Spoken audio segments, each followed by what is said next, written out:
అదరగొట్టే కారం రంగు రుచి ఆచి కారం పొడి.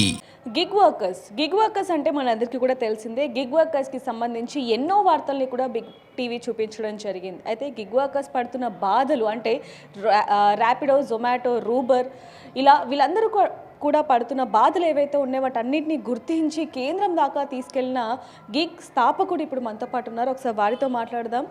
హాయ్ అండి, నమస్తే, ఎలా ఉన్నారు? నమస్తే, ఫైన్ అండి. ఎన్నో ఇయర్స్ నుంచి 2 వీలర్, 4 వీలర్స్, 3 వీలర్స్ డ్రైవర్స్ ముఖ్యంగా పడుతున్న బాధల్ని మీరు కేంద్రం దాకా తీసుకొని వెళ్ళటం జరిగింది. ఒక నిమిషం లేట్ అయినా సరే కస్టమర్స్ దగ్గర నుంచి వాళ్ళు పడుతున్న బాధల్ని కూడా మీరు చూపించడం జరిగింది. అసలు ఎందుకు ఏంటండి? ఎందుకంటే ఈ గిగ్ వర్కర్స్ అనేది ఒక పార్ట్ టైం వర్కర్స్గా అందరు చూడడం జరుగుతుంది. కానీ ఇండియా కాన్సెప్ట్స్లో గిగ్ వర్కర్స్ కాదు, మేము ప్లాట్ఫామ్ వర్కర్స్. ఎందుకంటే ఎవరైనా సరే తెలంగాణ రాష్ట్రమే కాదు భారతదేశ వ్యాప్తంగా ఇక్కడ గిగ్ వర్కర్స్ అంటే ఫ్రీలాన్స్గా అనేది భావించడం ఒక డెఫినేషన్ ఉంది. కానీ ఇక్కడ ఏ వ్యక్తి అయినా సరే కనీసం 8 గంటల కంటే పైచిలకు పనిచేస్తున్నారు. అది డ్రైవర్లో కానివ్వండి, డెలివరీ బాయ్లో కానివ్వండి, లేక హోమ్ బేస్ వర్కర్స్లో, బ్యూటీషియన్, టెక్నీషియన్స్లో కానివ్వండి. కాబట్టి ఇది platform base workers. Okay, gig workers అనేది కేంద్రంలో చట్టంలో రావడం జరిగింది, కోడ్ ఆన్ సోషల్ సెక్యూరిటీలో. కాబట్టి గిగ్ అండ్ ప్లాట్ఫామ్ వర్కర్ అనేది చట్టభద్రతలో ఆ పేరు రావడం జరిగింది. కానీ ఎవ్వరు కూడా వర్కర్స్ ఇది పార్ట్ టైంగా భావించారు. ఎందుకంటే ఎన్నో రిపోర్ట్లలో మనకి ఒక ఎగ్జాంపుల్ సెట్ అయ్యి ఉంది. కనీసం 8 గంటల కంటే పై చిలికే కానీ తగ్గినది లేదు. ఒక్కొక్క దాంట్లో గిగ్ వర్కర్స్ 18 గంటల నుంచి 16 గంటలు, 24 గంటలు చేసిన వాళ్ళు కూడా ఇప్పుడు ఉన్నారు. కాబట్టి వీళ్ళకి గిగ్ అన్నదానికి లేదు, వీరు ప్లాట్ఫామ్ బేస్ వర్కర్స్ అన్నదానికి ఉంటుంది. అందుకోసమే తెలంగాణ రాష్ట్ర ప్రభుత్వం కూడా ఎప్పుడైతే ఈ చట్టం చేసిందో ఫస్ట్ గిగ్ మరియు ప్లాట్ఫామ్ వర్కర్స్ అని చేయడం జరిగింది. దాని తర్వాత మళ్ళీ ప్లాట్ఫామ్ బేస్ గిగ్ వర్కర్స్ అనేది కూడా మా అందరి సలహాలు సూచనలు తీసుకున్న తర్వాత చేయడం జరిగింది. సలావుద్దీన్ గారు, ఇప్పుడు ఎవరైనా సరే పార్ట్ టైం చేయాలి అంటే మనం చూస్తున్నాం 2 వీలర్, 4 వీలర్స్ చేస్తూ ఉన్నారు, అది కూడా పార్ట్ టైం కోసం. కానీ ఈ రోజుల్లో ప్లాట్ఫామ్ బేస్ వెళ్ళాలి అంటే కొంతవరకు భయపడుతున్న పరిస్థితి కనిపిస్తుంది. అది అసలు ఎందుకంటారు? ఎందుకంటే ఇక్కడ శ్రమ దోపిడీ ఎక్కువ జరుగుతుంది. కంపెనీలు ఏమో మీరు నెలకు వచ్చే వరకు 60,000 రూపాయలు సంపాదించగలుగుతారు అని చూపిస్తుంది. అంటే ఇప్పుడు ఎగ్జాంపుల్ స్విగ్గీయే చూసుకోండి, జెప్టోనే తీసుకోండి. 60,000 రూపాయలు మీరు సంపాదించని అనగానే ఒక ఐటీ సాఫ్ట్వేర్ కూడా కావచ్చు, లేకపోతే ఇతరులు కావచ్చు, 60,000 సంపాదిస్తామా ఈ ప్లాట్ఫామ్ పైన అనేది షిఫ్ట్ కావడం జరుగుతుంది. అంటే చదువుకొని కూడా తను చదువుకి కూడా పక్కన పెట్టి ఈ గాలంలో, ఈ టార్చర్, ఈ వలలో పడుతుండన్నట్టు. ఈ వలలో ఒక్కసారి దిగిన తర్వాత ఒక్కసారి పని చేయడం స్టార్ట్ చేస్తే అది సాధ్యం కాదు అని తెలిసిపోయిన తర్వాత మళ్ళీ బ్యాక్ వెళ్తే ఆ ఆపర్చునిటీ అనేది కోల్పోవడం జరుగుతుంది. ఇది ఎన్నోసార్లు చెప్పడం జరిగింది. ఇంతకుముందు మీరు భారతదేశంలో హైదరాబాద్ మహానగరంలో కూడా ఓలా, ఊబర్ వచ్చినప్పుడు మీరు చూసిండొచ్చు. 1,00,000 రూపాయల వరకు సంపాదించవచ్చు అని పెద్ద పెద్ద మెట్రోకి హోర్డింగ్స్ అవన్నీ పెట్టారు, బస్ స్టాప్స్కి, మెట్రోస్. ఇప్పుడు 20,000, 30,000 కూడా సంపాదన లేదు వాళ్ళది. అంటే రోజుకి ఎంత దిగజారిపోయింది అనేది చూడండి. అంటే కంపెనీలు ఇచ్చే వాగ్దానాలు కూడా కంపెనీ ఫుల్ఫిల్ చేయలేని పరిస్థితుల్లో ఉన్నాయి. దీనిపైననే చట్టం రావాలి. చట్టంతో పాటు వాళ్ళకి సోషల్ సెక్యూరిటీ రావాలి. సోషల్ సెక్యూరిటీతో పాటు వాళ్ళకి ఒక వేజ్ ఎన్ష్యూర్ అనేది కావాలనేది ప్రధానంగా 3 డిమాండ్లతో ప్రభుత్వం ముందు పెట్టడం జరిగింది. కేంద్రంలో కావచ్చు, రాష్ట్రంలో కావచ్చు. కేంద్ర ప్రభుత్వం ఏదైతే ఇప్పుడు తీసుకొచ్చిందో కోడ్ ఆన్ సోషల్ సెక్యూరిటీలో వాళ్ళకి కేవలం సోషల్ సెక్యూరిటీ స్కీమ్స్ అందించడం జరుగుతుంది. అంటే ESI, PF, health, maternity, pension లాంటి స్కీమ్స్ అందించడం జరుగుతుంది. కానీ రాష్ట్ర ప్రభుత్వం ఏదైతే ఉందో చట్టం తయారు చేయడం జరిగింది. చట్టంలో చట్ట భద్రత ఇచ్చింది. ఏ అగ్రిగేటర్ కంపెనీ అయినా సరే ఈ చట్ట భద్రతలో వచ్చి పనిచేయడం జరుగుతుంది. అంటే ఇక్కడ ఎగ్జాంపుల్ ఒక డెలివరీ బాయ్ కావచ్చు, ఒక డ్రైవర్ కావచ్చు, ఒక హోమ్ బేస్ వర్కర్ కావచ్చు, వీరు ఎప్పుడైనా ఐడీలు బ్లాక్ చేస్తే ఏదైనా చెప్పాలంటే వాళ్ళకి గ్రేవియన్స్ లేకపోయేది ఉండే. ఇప్పుడు ఇక్కడ గ్రేవియన్స్ తయారైపోయింది. ఇది మీరు నేరుగా వెళ్ళి మీరు అఫీషియల్గా లేబర్ డిపార్ట్మెంట్కి అప్రోచ్ కావచ్చు. ఇంతకుముందు మీకు ఏ డిపార్ట్మెంట్ అంటే ఐటీ డిపార్ట్మెంటా, లేబరా, ట్రాన్స్పోర్టా లేకపోయేది.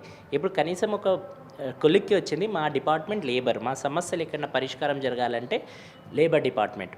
నేను ఎన్ని గంటలు పనిచేస్తున్నా, నా డేటా ట్రాన్స్పరెన్సీ కావాలంటే లేబర్ డిపార్ట్మెంట్ పోయి అడగవచ్చు. ప్లాట్ఫామ్ నా ఐడి బ్లాక్ చేసింది అనుకుంటే వెళ్ళి నేను లేబర్ డిపార్ట్మెంట్లో ఇప్పుడు నా ప్రాబ్లం పెట్టుకోవచ్చు. అంతేకాకుండా తెలంగాణలో ఇంకొకటి ట్రైపార్టెడ్ వెల్ఫేర్ బోర్డు కూడా ఉంది.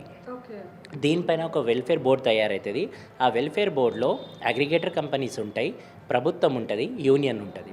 ఈ కూర్చొని 3 ట్రైపార్టెడ్గా డిసిజన్ తీసుకొని వాళ్ళ వెల్ఫేర్ కోసం కావచ్చు, లేకపోతే వాళ్ళ సోషల్ సెక్యూరిటీ స్కీమ్స్ కోసం కావచ్చు, ఇవన్నీ డిజైన్ చేయడానికి కోసం అవకాశం ఉంది. ఈ ప్లాట్ఫామ్ వర్కర్స్కి చాలా మంది కూడా ఒక యూనియన్ ఉంది వాళ్ళ కోసం అనేది ఇప్పటి వరకు కూడా తెలియని పరిస్థితి కనిపిస్తుంది. ఏదైనా ఇష్యూ జరిగినా లేకపోతే ఆ సంస్థకి సంబంధించి ఏదైనా ఇబ్బందులు ఉన్నా, ఎక్కువ ఛార్జెస్ పెంచినా లేకపోతే కొంచెం ఇబ్బంది చేసినా ఎక్కడికి వెళ్ళాలి, ఎవరికి కంప్లైంట్ ఇవ్వాలనేది కూడా తెలియని పరిస్థితి కనిపిస్తుంది. వాళ్ళకి సంబంధించి మీరు ఏం చెప్తారు? ఈ మధ్యకాలంలో ఇప్పుడిప్పుడు యూనియన్స్ చాలా యాక్టివ్గా ప్రోయాక్టివ్గా పనిచేస్తున్నాయి. మన తెలంగాణలో Telangana gig and platform workers union ఉంది. నేను దానికి ఫౌండర్ స్టేట్ ప్రెసిడెంట్ని. ఈ మధ్యకాలంలో మీరు చూసుకుంటే మేము కూడా రీచ్ కావడానికి ప్రయత్నం చేస్తున్నాం. కానీ ఇదంతా డిజిటల్ వర్క్, అంటే మూవింగ్ ఆన్ ద ఎర్త్. ఈ ప్రతి ఒక్క డ్రైవర్ కావచ్చు, డెలివరీ బాయ్ కావచ్చు, అర్బన్ కంపెనీ వర్కర్ కావచ్చు, ఒక జాగాలో ఉండరు. వీళ్ళకి వెళ్ళి చెప్పి యూనియన్లో జాయిన్ చేయాలంటే. కాబట్టి వీళ్ళ వరకు రీచ్ కావాలంటే కూడా యూనియన్కి ఒక అడ్డుకట్ట ఉంది. వాళ్ళు కూడా మా దాకా రీచ్ కావాలంటే కూడా ఒక గ్యాప్ ఉంది. ఆ గ్యాప్కి దూరం చేయడానికోసమే ఇండియాలోనే first time Telangana gig and platform workers union వాళ్ళ కోసం డిజిటల్ యూనియన్ మెంబర్షిప్ కార్డ్ తయారు చేయడం జరిగింది.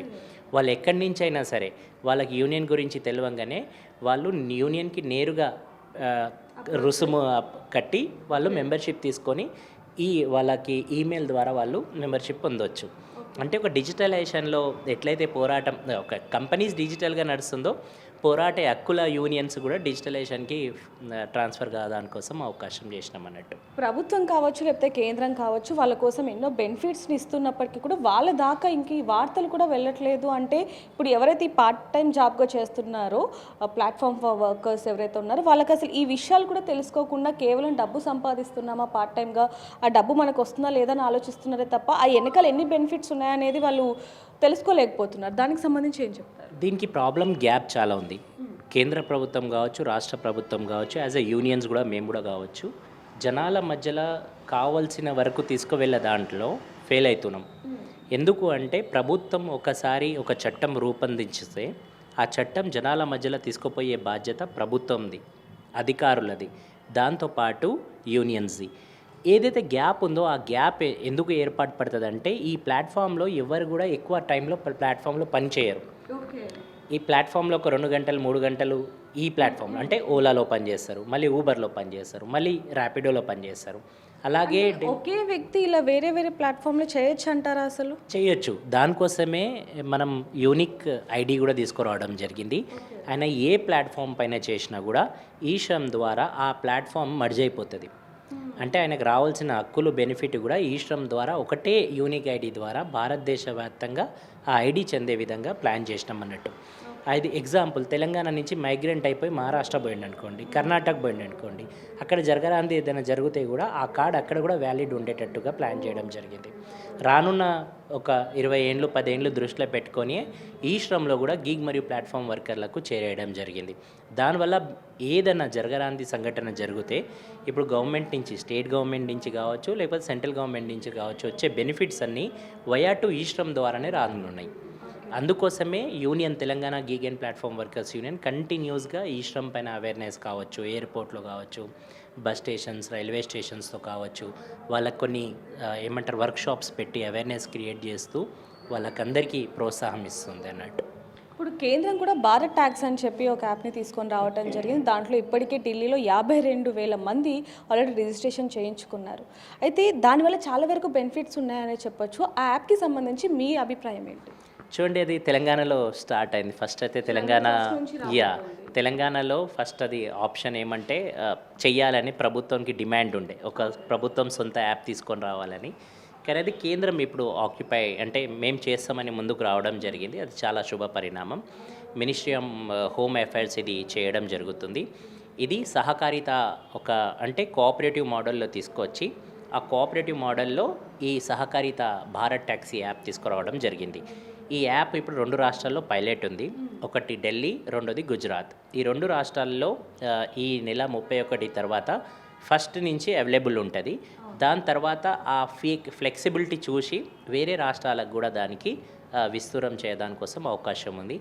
అది ఫెయిల్యూరా సక్సెస్సా అనే చెప్పేదానికంటే ముందు కొద్ది వేచి చూడడం బెటర్. ఎందుకంటే అగ్రిగేటర్ కంపెనీస్ ఏవైతే ఉన్నాయో ఓలా, ఊబర్, ర్యాపిడో చాలా బలంగా ఉన్నాయి అన్నట్టు. అంటే వాళ్ళ దగ్గర ధనబలం ఎక్కువ ఉంది.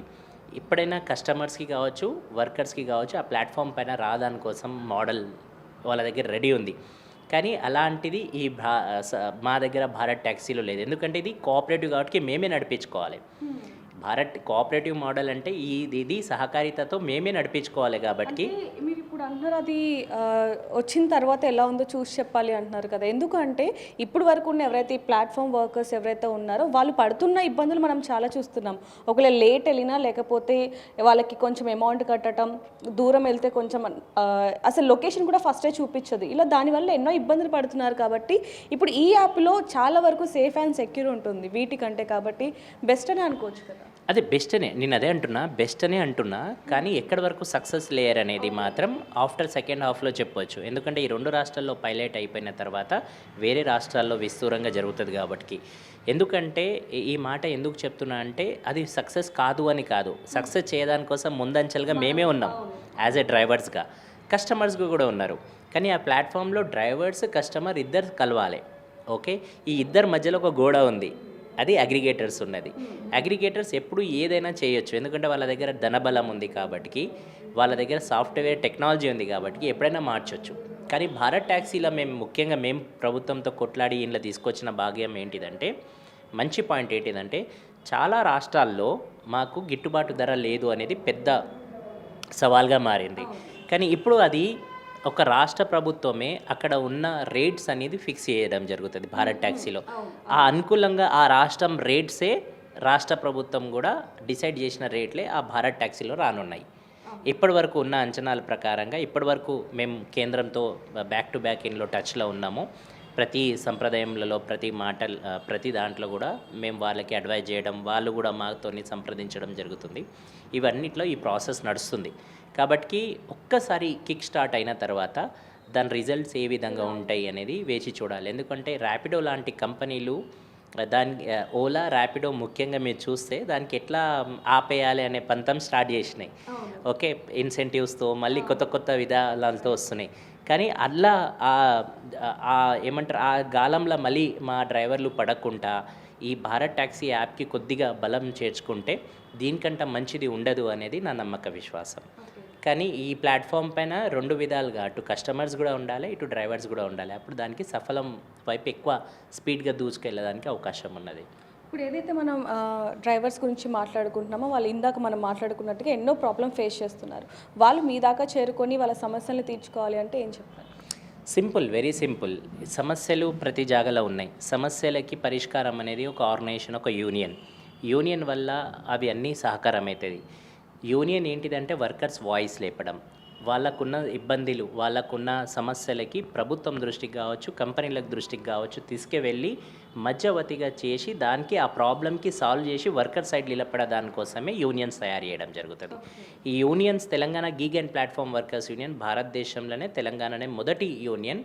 ఇది గిగ్ మరియు ప్లాట్ఫామ్ వర్కర్లకే, కేవలం యాప్ ఆధారితంగా పనిచేసే వర్కర్ల కోసమే ఇది ముందు దృష్టిగా 2 ఏళ్ల ముందే ఇది తయారు చేయడం జరిగింది. అంటే ఇది వాళ్ళ కోసమే, వాళ్ళ వెల్ఫేర్ కోసమే ఆలోచించి చేయడం జరిగింది. అలాగే Indian federation of app based transport workers కూడా 2019లోనే తయారు చేయడం జరిగింది. అది భారతదేశ వ్యాప్తంగా, అది కూడా యాప్ ఆధారితంగా పనిచేసేటోళ్ళందరూ కూడా దానిలో వస్తారన్నట్టు. ఇవి ప్రధానంగా ఇప్పుడైతే ఈ 2 యూనియన్స్ భారీ ఎత్తుగా పనిచేయడం జరుగుతుంది. అది కేంద్రంలో అటు సెంట్రల్గా ఇటు స్టేట్ వైజ్గా, కాబట్టి పని జరుగుతుంది. ఇప్పుడు ఇంకా నేను కోరేది ఏంటిదంటే చాలా ట్రేడ్ యూనియన్స్ కూడా దీనికి ముందుకు వచ్చి ఆక్యుపై చేసుకొని వాళ్ళు కూడా దీనికి చేయడం అనేది శుభ పరిణామం. ఈ మధ్యకాలంలో కూడా చాలా వేరే ట్రేడ్ యూనియన్స్ మిత్రులు కూడా గిగ్ మరియు ప్లాట్ఫామ్ వర్కర్లకి ఆర్గనైజ్ చేయడం స్టార్ట్ చేసినారు. ఇప్పుడు మాకు ఎందుకంటే ఇది రెస్పాన్సిబిలిటీ అందరిది, ఒక టీజీపీడబ్ల్యూ, ఒక షేక్ సలావుద్దీన్తో కాదు, వాళ్ళందరూ కూడా భాగ్యస్వాములు కావాలి. కాబట్టి ఇప్పుడు వీళ్ళందరికీ ఆర్గనైజ్ చేయడం కూడా స్టార్ట్ చేయడం జరిగింది. మేబీ తొందరగా వీళ్ళకి అందరికీ అప్రోచ్ కావడం జరిగితే వాళ్ళకి రావాల్సిన బెనిఫిట్స్ మనం అందరం అన్ని ఆర్గనైజేషన్స్ ఇప్పించగలిగితే, యూనియన్స్ ఇప్పించగలిగితే వాళ్ళ హక్కులకి వాళ్ళ కరెక్ట్ రైట్స్ చేసిన వాళ్ళ దాంట్లో మనం నిలబడగలుగుతాం. సో చూస్తున్నాం కదా, గిగ్ అండ్ ప్లాట్ఫామ్ యూనియన్ ఏదైతే ఉందో వాళ్ళు ప్రతి ఒక్క డ్రైవర్ కోసం ఎంత అయితే అంత వాళ్ళు ముందుకు వెళ్ళడానికి కూడా రెడీగా ఉన్నారు. కేంద్రంతో కూడా మాట్లాడుతున్న పరిస్థితిని కూడా మనం చూస్తున్నాం. మరి మీకు ఎలాంటి సందేహాలు ఉన్నా కూడా వీళ్ళని అప్రోచ్ అవ్వచ్చు. మరిన్ని వార్తల కోసం చూస్తున్నానండి బిగ్ టీవీ. కెమెరామెన్ నరసింహతో రిపోర్టర్ దేవిక అంబర్పేట్.